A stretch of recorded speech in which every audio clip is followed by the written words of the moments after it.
जय माता दी दोस्तों, मैं हूँ निशा गुज्जर और आप सभी का स्वागत करती हूँ अपने चैनल भाव्या की आस्था पर। और आज की वीडियो में हम जानेंगे कि कौन से ऐसे 5 महत्वपूर्ण कार्य हैं जिससे आपके घर में सुख समृद्धि आ जाएगी। जी हाँ दोस्तों, ये 5 कार्य हर महिला को ज़रूर करने चाहिए जिससे उनके घर में सुख समृद्धि ज़रूर आएगी। और हम अगर आलस को करेंगे या फिर सोचेंगे कल हम इस कार्य को करें, तो फिर हम कितना ही उपाय बता लें, कितना ही नियम बता लें, जब आप करेंगे नहीं तो फिर कैसे होगा।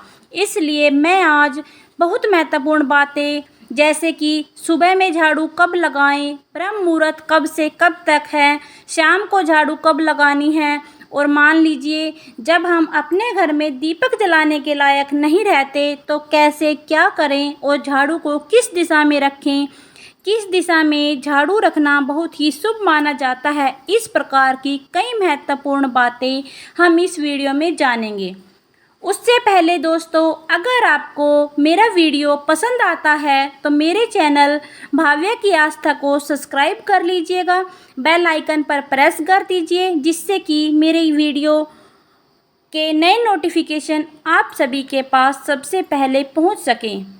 चलिए शुरू करते हैं। तो सबसे पहले मैं बता देती हूं कि सबसे महत्वपूर्ण कार्य क्या है, कि घर में जो महिलाएं लक्ष्मी स्वरूप होती हैं, सबसे पहले सुबह उठकर अपना चेहरा देखकर अगर झाड़ू लगाएं तो वो बहुत ही शुभ माना जाता है। और ब्रह्म मुहूर्त की बात अगर हम करें तो वो 4 बजे से 6 बजे तक होता है। इसी बीच हमें उठ जाना चाहिए। अब आप सोचेंगे कि इतनी जल्दी तो मेरी नींद ही नहीं खुलती, मुझसे तो उठा ही नहीं जाता। इसके लिए भी एक उपाय है। आप अगर अपने मन में ठान लेती हैं तो हमसे ज़रूर हो पाएगा। अगर मन में ये सोचकर हम जल्दी उठेंगे कि हमें तो उठना ही है, तो हमसे ब्रह्म मुहूर्त में ही उठा जाएगा। चाहे हम कितना भी लेट सोएं, अगर हम उठ रहे हैं तो हमें सूर्योदय से पहले ही उठ जाना चाहिए। उठते ही अगर हम सूर्यदेव के दर्शन कर लें तो बहुत ही अच्छा होता है हमारे लिए। हमारी खिड़की से, बालकनी से, छत से, जहाँ भी हमें सूर्यदेव के दर्शन हो जाएं, करने चाहिए। ये बहुत ही शुभ फलदायी होता है उगते हुए सूर्य को देखना। सुबह जल्दी उठने का एक फ़ायदा और भी है। कहते हैं सुबह जो हवा चलती है उसमें सांस लेने से या योग करने से या थोड़ी सी देर टहलने से हमारा जो शरीर है वो स्वस्थ रहता है। इसलिए कोशिश कीजिएगा कि 2-4 राउंड अपने घर में ही घूम लें। फिर झाड़ू की बात, मैं ऐसा नहीं कह रही कि सुबह उठते ही आप झाड़ू पोछे में लग जाइएगा। बस उठते ही आपको झाड़ू लगाने का जो कुछ नियम होता है बस थोड़ा सा कर लीजिए, यानी बस थोड़ा सा झाड़ू लगा लीजिए। उसमें जो हमारे घर की दरिद्रता होती है झाड़ू के कूड़े के साथ बाहर निकल जाएगी। कूड़े को भी बाहर ही छोड़ आना है, उसको वापस घर में नहीं लेकर आना है। अगर आप ठान लोगे कि हमें यह करना है, सुबह ब्रह्म मुहूर्त में उठना है, सूर्यदेव के दर्शन करने हैं, तो सब हो जाएगा। तो आप कोशिश ज़रूर कीजिएगा। अब आ जाते हैं कि झाड़ू कितने बजे लगानी है। तो देखिए 4 बजे से 6 बजे के बीच आप अपने घर में झाड़ू लगा सकते हैं। लग जानी चाहिए। ऐसा नहीं होना चाहिए कि काम वाली आएगी तभी घर में झाड़ू लगेगा। ये आपको छोड़ देना है, क्योंकि हम ही हैं जो वो घर की लक्ष्मी हैं। सुख समृद्धि के लिए हम इतना तो कर ही सकते हैं, ये हमारा ही फर्ज है।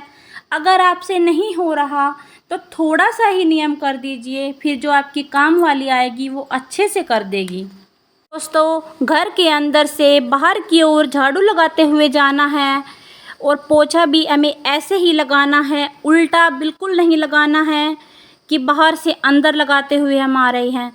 इस बात का भी खास ध्यान रखिएगा। अब ब्रह्म मुहूर्त हो गया, झाड़ू का हो गया। अब शाम की झाड़ू की बात करते हैं।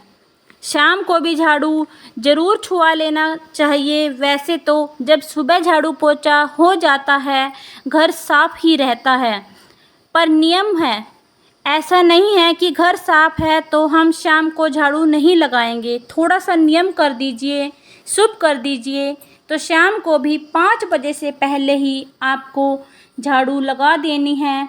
उसके बाद झाड़ू नहीं लगानी है। अगली बात, अब हम दीपक की बात करेंगे कि दीपक कितने बजे जलाएं। तो देखिए, मैं तो ये कहूँगी कि आप सूर्यास्त से पहले ही दीपक जला लीजिए।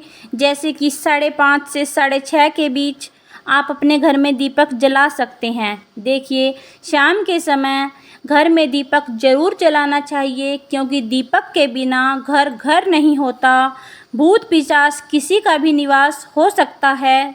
दीपक जलाने के बाद ही हमारे घर में भगवान का निवास होता है।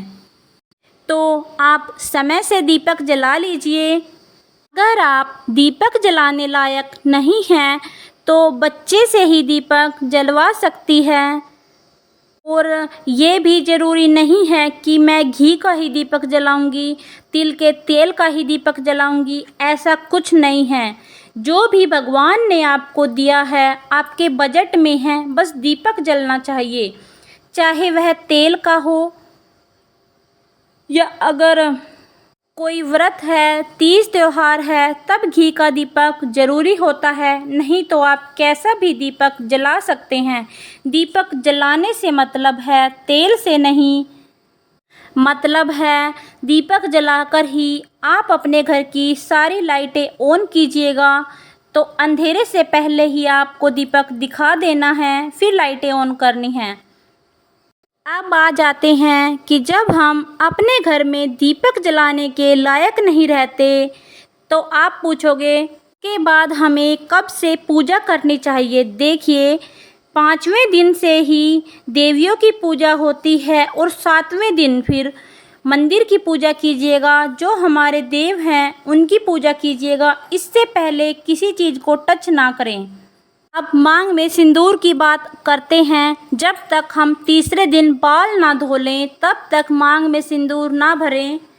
तो 3 दिन से पहले हमें सिंदूर नहीं लगाना चाहिए, काजल नहीं लगाना चाहिए। तीसरे दिन हम बाल धो लेंगे, तब सिंदूर लगाना शुरू कर सकती हैं। काजल सिंदूर हम तब लगा सकते हैं। ये क्लियर हो गया। अगली बात है कि झाड़ू को हम किस दिशा में रखें। तो देखिए, झाड़ू को ना तो बेड के नीचे रखना है, न सामने रखना है, न लटका के रखना है, न खड़ा करके रखना है। तो झाड़ू को हम रखेंगे कहाँ, क्योंकि माता लक्ष्मी जी का स्वरूप झाड़ू को माना जाता है। तो झाड़ू को हमेशा ही लिटा कर रखना चाहिए। रखना कहाँ है? उत्तर पश्चिम दिशा में। अब आप देख लो, किस रूम में, किस बरामदे में, किस बालकनी में ऐसी जगह है जहाँ उत्तर पश्चिम का कोना है, तो वहाँ पर आप झाड़ू को लिटाकर अच्छे से रख दीजिए।